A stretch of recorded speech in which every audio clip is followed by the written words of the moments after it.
Okay, we have just received the prop. Now starting our 20 minutes of prep time. All right. Now let's see what prompt actually gets scrolled. They're forwarded from that. Yeah, there we go. Attached. Link. Oh, Here there it we is. go. Yep, there it is. Open a new tab. Yeah. Okay, yeah. Case study. Here we go. Your team works for a company that is a major importer of international forestry products for over 3 generations. Your company has developed close relationships with all of your international distributors, especially in Canada. Products that are imported include northern bleached softwood pulp, newspring, and softwood lumber. The United States is currently the largest importer of Canadian forestry products. However, for the past 20 years, demand for Canadian forest products from China and Japan have exponentially increased. Between these two countries, they now make up over 40% of Canada's total forestry exports of both high and low grade products. Your challenge is to provide the board of directors, the judges, with a plan that outlines how your company will position itself within the global market for the Canadian forestry products. The focus should be on helping them strengthen relationships, understanding how the supplier's product offerings, and how tariffs and duties between the two countries affect your company's ability to compete in the global market.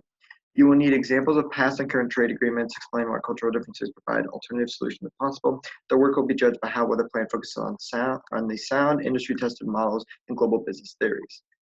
Objectives: define terms such as inflation. Okay, write these down. So we need inflation, gross domestic product, so GDP, purchasing power. Okay, that's not really. I mean, I guess we can go with that. Really important. Okay, purchasing power. 30 balance of trade.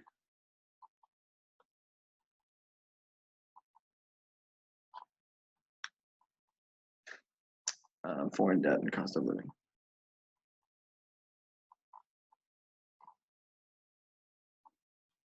Okay, so you have to define all those, or at least include them within the thing. Describe the decision-making process, opportunity costs, and scarcity as they relate to technology, natural resource ability. Identify the impact of geography. Okay, so our basic goal is to, in a way, describe what we should do as an international wood shipping firm, or whatever you want to call it, and try to address what was the initial issue, the trade between nations, because some of them don't like each other or something like that. No, we're just trying to export more to China and Japan, I think. Gotcha. So you want to export more. China and Japan are not on good terms. I mean, they're not great. They're not like war terms, but they're not great. Export to China and Japan. All right, so how do you want to approach this? The first thing we'll have to do is we need to open it, because I'm assuming that we're a US-centered company, since they're just future business leaders of America. So we're a US-centered company who has been using Canadian forestry products and selling them internationally. So we take the products from Canada as a US-based company and sell them internationally. The two biggest the two biggest areas that we should be looking for trade are China and Japan, but we still have, we also operate in the US. The US is still our largest consumer, but I think they want to expand. Right. So how would we go about expanding that? US largest. So we still need to have a good US presence, which I don't think is going to really hurt. We may see some backlash, maybe trading to China, but I doubt it. No. So US, biggest trade partner. Okay, and then we want to go to Japan and China have the newest potential. Is there still really a trade war going on, or that kind of died down? Yeah, it's pretty much done. Okay. We have a pretty strong relationship with Japan, so I don't think shipping Japan is going to be an issue. China is the only issue, but if there's a trade wars kind of died down, then I think we should be okay. How are we going to define inflation? So how would you like to define inflation in this instance? I really don't know what inflation has to do with it. It's just like the price of the price of our product goes up ever so slightly every year due to inflation. Really the only thing I can see really affecting it. There might be inflation in other countries, but all the countries listed don't have that inflation, so we should be okay. Don't have horrible inflation. China and Japan both have higher rates of inflation than the US, so our potential product profit, like our potential products profit per product is a little bit higher. Okay, so you're going to describe inflation. Okay. The gross domestic product of the United States should mostly hold steady. Our company is fine. I don't really know what the GDP is going to have to do with a whole lot. I know the GDP of the United States is higher than both Japan and China, I believe. Yeah. But I don't really see that being a big factor when we're trying to export specifically to them. In fact, I might actually make the GDP a little bit better in some cases, maybe, if it's counted under that. I'm not sure if the international trade actually counts for that because we're technically getting it from Canada, selling it, but we're an intermediary, so it doesn't. Yeah. Maybe it helps Canada. I'm not quite sure on that one. Purchasing power, kind of. We have, as a U.S. company, we have unusually high purchasing power in China. Yeah. So any operations that we do overseas, which we should be doing overseas if we want to. Okay. The balance of trade, it would actually probably help with the balance of trade between us and China, because as long as we're selling them stuff. Yeah, we need to sell them. We probably need to sell them more stuff as the United States as a whole. For Japan, we sell them more than we import, so I guess it's good on our standpoint. And the balance of trade, we get a lot out of them. Foreign debt. Japan has a decent amount of foreign debt, but I don't think it's really going to play too much factor outside of we need to define it. China, I don't think they have debt right now. If they do, China's a net lender. That's what I thought. So they're I don't know. I don't really know how to define that. And the cost of living in China and Japan, I think, is lower than the United States. We need to account for that. Mm-hmm. What is it? How would we account for that? Probably adjust prices as such for people for like companies in Japan or China trying to use our wood to build new buildings, construction sites, whatever they would like to use our products for. What else do we have to do? There's something about the relationships, suppliers, product, and parent. We can define all those. So decision-making process. Really, our decision-making process is to, export more to China and Japan. So I guess there's that. Other term, like I guess how we're going to do that, or maybe why we would end up doing that. We're just trying to expand internationally. It can help with some of the issues that we've aligned. What else? Opportunity cost. I guess if we ship over there, we'd lose less focus on selling to maybe the United States, but I don't really see that as big opportunity cost. Mm-hmm. Scarcity. Yes, there's a limited amount of trees that we can sell on our wood-based products. So that may come into play. If they're demanding too much, then we might not have to, or we can adjust how much we're initially going to sell to them to get a higher profit. International business situations. The only thing that I could see being an issue with that would definitely be China and Japan and the United States relationships, but they seem to be decent. They're not great, but I think the trade war has died down significantly since the last I checked. The literacy level technology, literacy is fine. I think if we're selling to China, that'd be the only issue. Japan is a very literate nation. China, the people who buy our stuff. The people who buy our stuff are usually they would be literate. Right. Literacy doesn't affect technology. All of these nations are all technology. They all have good technology advancements. Natural resource availability. Canada has the highest, I guess, right now for the product we're selling. We can get some stuff out of China because I know they have a lot of natural resources. If we want to talk about natural resource availability, then we should definitely talk about Japan because they don't have hardly any natural Japan resources. Doesn't have anything anymore. So that'd be a good seller there. Infrastructure on the level of a country's economic development. All three have pretty decent infrastructure. The only one who may be lacking is China in some areas, but at the same time, they're slowly expanding because they're making such a big profit on the international market. So I don't think that'll impact us too much. Geographic, or the geography, international business, including factors such as climate, time zones, distance. We don't really have an issue with that, right? Because we trade to China and Japan so often. don't really see how that could be brought up. How would you want to bring that up? Like geography. Add that into natural resource availability, probably for Japan. So how do you want to? All right, let's just continue this. We have 10 minutes left, or like 9:50 left. I'll open it. Okay, you want to open it? Yeah.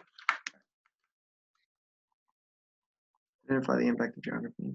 Identify the levels of regulation applied on intellectual properties. China has an issue with stealing intellectual properties, to my knowledge. Wood is not intellectual property. But at the same, well, I mean, copyrights, trademarks, and patents. I don't think we have a patent on the I wood don't we're think we supplying, would. so I think we'll be okay. Recognize legal differences in areas such as consumer protection. Japan probably has some consumer protection that we need to talk about, but I doubt, especially, well, no, not really right now. I don't think wood's going to really affect it.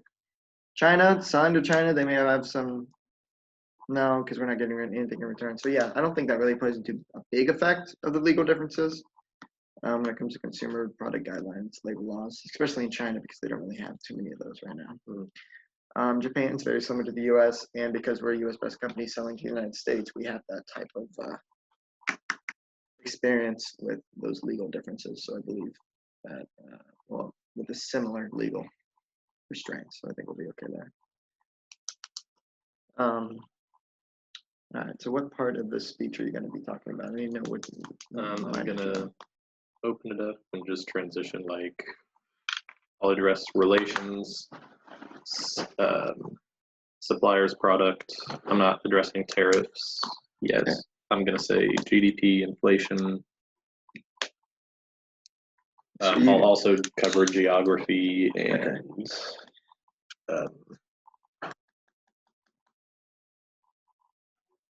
geography and natural resource capacity. Okay. So you're going to do geography. I can talk about the decision-making process. I don't really see a big opportunity cost here. Is there any that you want to define, Joe? None that I can really think of. I mean, I guess that opportunity cost is maybe us not selling to the United States as much. It doesn't make much sense. Maybe it's other nations that we're not looking at, but these two have had the highest demand. Therefore, we're going to go with that. We think we can make a profit there. Right. Also, we can just. So you're going to be talking about. Do you want to talk about purchasing power as well? Sure. Okay. That'll help me a little bit. So I'll talk about the balance of trade. Right now, Japan, we have a decent balance of trade with because we usually export more to them than we import, but we still import a decent amount from Japan. China, on the other hand, I think this plan of selling more to China would help with the balance of trade between the United States and China, especially our company, because right now China is the largest exporter to all of the world, and we have a very bad balance of trade with China. We seem to import more from China, nearly, what is it, like 3 times as much than we export? 3 times annually. Yeah, 3 times annually than we export. So this would definitely help with dealing with that issue. Foreign debt, China has a lot of our foreign debts. This would probably help with that issue. Japan has a decent amount of foreign debt, but I don't really see how that impacts us too much when selling our products to them. China does not seem to have much of foreign debt. They are making a profit off of most of the international community itself, so that's okay. The cost of living of China and Japan may impact us because they both have lower cost of living, so we may do to adjust our prices as such in order to make a profit, but I don't believe that it will impact us too much when we're selling to them. Looking back at some of the things we need to go over, what else? The literacy level, that's not fun. Okay, so I'm going to talk about the balance of trade.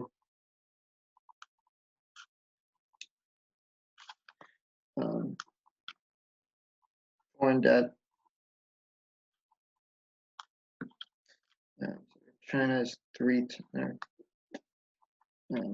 balance trade. So China is 3 times exporter compared to us. Export us more than we import. And lower, so we have to adjust prices, right? I don't think so. I can cover cost of living, actually. Okay, you want to cover cost of living? We'll talk about the decision-making process. Make sure to say something about tariffs. Yeah. Tariffs are probably the biggest issue, but right now the trade war has died down between the United States and China, and I don't believe, to my knowledge, that Japan or the United States have any tariffs on each other. Canada imposed tariffs recently on the United States due to us breaking out of the NAFTA deal, Yeah. but those all got, to my knowledge, resolved eventually. Mhm. So I don't think we have any big issues with them. Resolved by the USMCA. Yeah. USMCA. Mhm. Okay. Resolved those tariffs.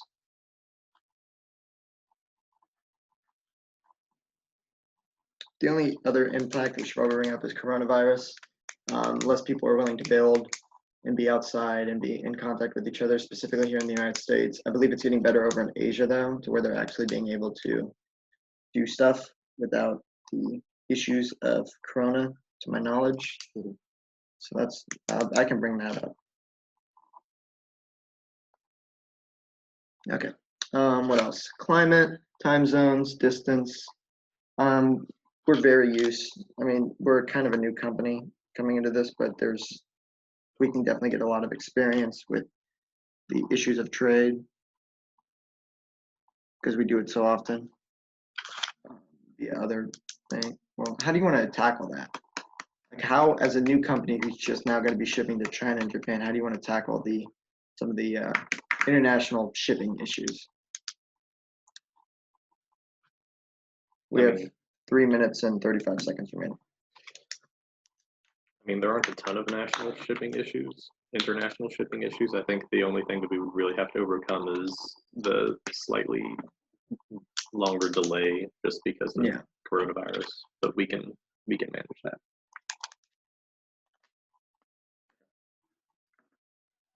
I guess it's very manageable because we trade so much, like the United States as a whole trades so much with these countries that it shouldn't be too much of an issue. It's not like we're trading to a completely new country. Japan and China have both imported and exported U.S.-based goods and Canada-based goods for that matter. There's different. China doesn't have too much regulations. Japan has very similar regulations to the United States. So I can bring up that. They said to bring up any past trade deals. I'm going to bring up NAFTA, and then I'm also going to bring up the USMCA. Is that the new trade deal that Trump made? Yeah. Okay. I don't know what the official name of it was. So are you going to do anything about decision-making process? Yeah, I'm going to talk about it. I don't really know what I should really specify in that, other than I'll hit on the decision-making process because that's pretty much what this is saying. Okay. Here.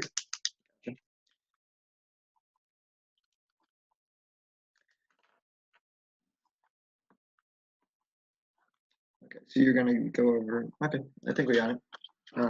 You're going to talk first. You have till it's a 7-minute speech. Okay. So how long do you want to talk for? I mean, I'll cut out at 3.5 tops. I'll probably go a little shorter. Yeah, because we probably want to wrap it up at the end, right? Mm-hmm. So we can probably wrap it up and be fairly easy for us to wrap it up. We don't have to hit the full 7 either. Yeah, we can't go over 7 though. We have to make sure that we're below 7. That is a requirement. I'll probably talk for about 2 minutes and 30 seconds, depending on how long, because I don't really have nearly as much to cover as you do. It looks like you wrote an entire speech. I'm just going to go off a bullet point of this. Okay.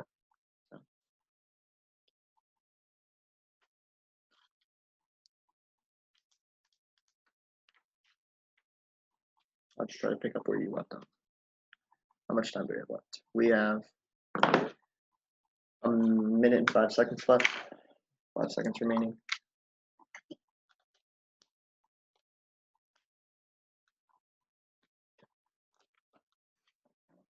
Anything else? That's it. Just explain why it's. I mean, we see it beneficial. I can bring up coronavirus. That's going to be the number one thing I'm going to talk about. Okay. The effects of it. So everything's kind of slowed down. So we'll definitely have to adjust for that. But those two nations are doing much better than the United States.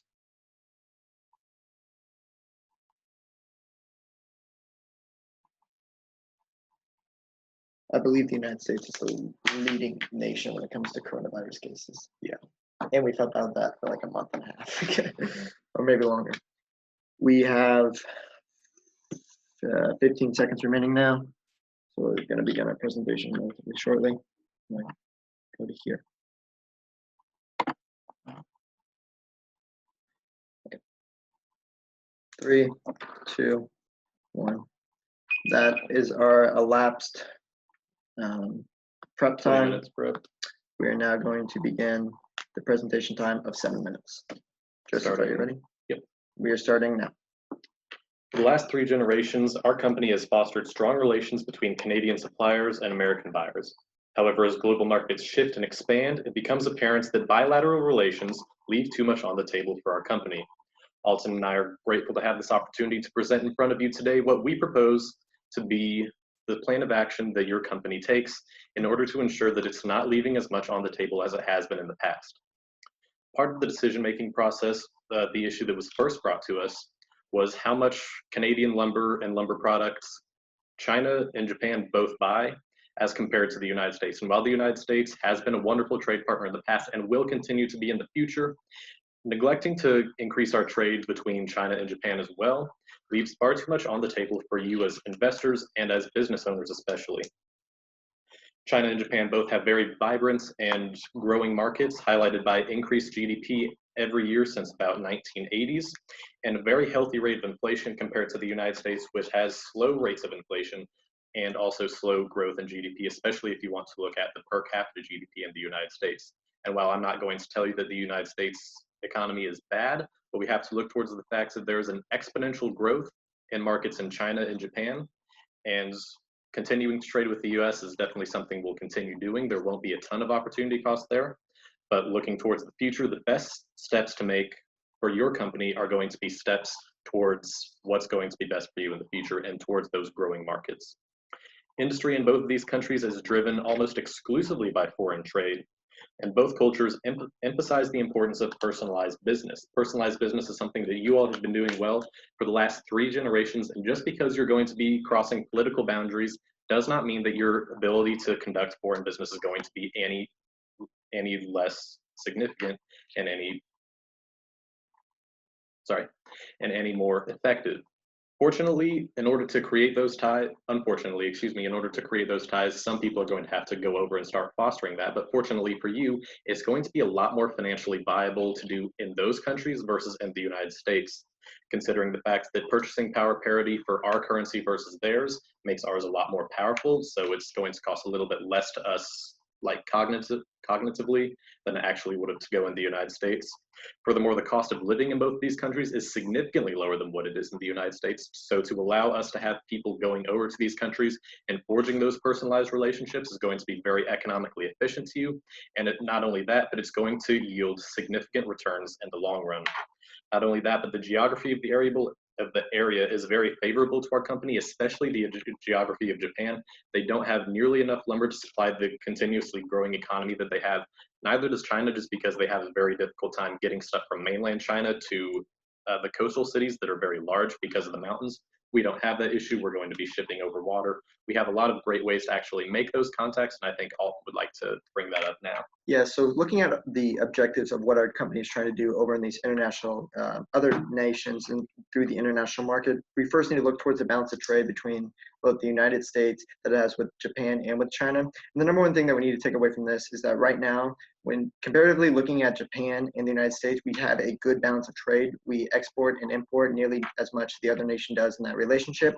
However, when looking at China's balance of trade between the United States and China, we can see that it is very heavily leaning towards China, as they export nearly 3 times as much as we do. So by taking this action, we may be able to help with the balance of trade between China and the United States, which is beneficial for us because we still have that economic influence both in the United States and China.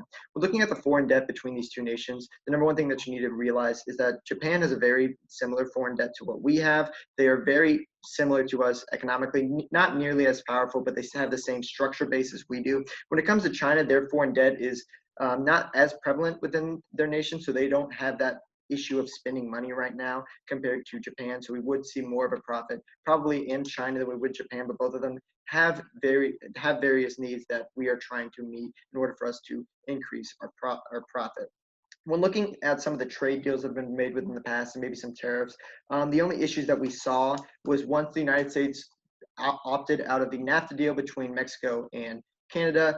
Canada decided that the next course of action was to put tariffs on the United States for a very limited amount of time. This was resolved, however, by the USMCA. When that new deal was created, there was no more tariffs in place. So we're not going to see any type of tariffs between the United States and Canada when it comes to trying to get our goods. Now, between the United States and China, that is a little bit of a different deal. There was a trade war that was currently going on, but when that effectively happened back starting 2018, kind of flowed into 2019, that has significantly died down right now, and we are continuing to see trade with China. So that is very beneficial for us. There really isn't anything blocking there. Our relationships with Japan have been as strong as they've ever been ever since World War II.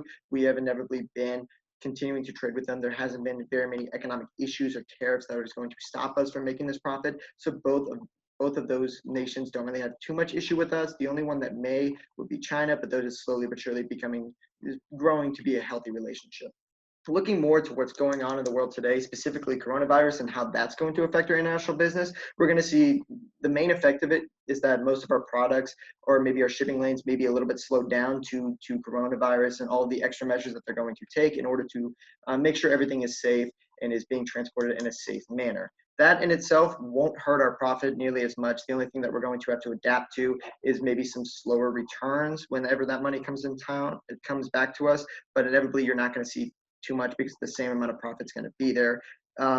When talking about coronavirus, the United States specifically is way worse than the other two nations that we're talking about, Japan and China. They've had much better. And with that being said, I believe that this is the best course of action that we could take. I'm going to leave it to Joe to come up with why this is the best step. Right. Ultimately, as global markets expand, as does global demand, and our longstanding ability to develop relationships gives us a very unique and very special advantage to crack into these very vibrant and growing markets. To not act on it not only would be a poor business decision, it would be a significant oversight, and to do so would not do your business the justice that it deserves. For that reason especially, I urge that you take the steps that we've outlined to you, start making those relations in extra countries, and start making your business keep going forward in the world that we're going to be living in tomorrow. Thank you. We had 6 seconds remaining on the 7 minutes that were allowed. Thank you.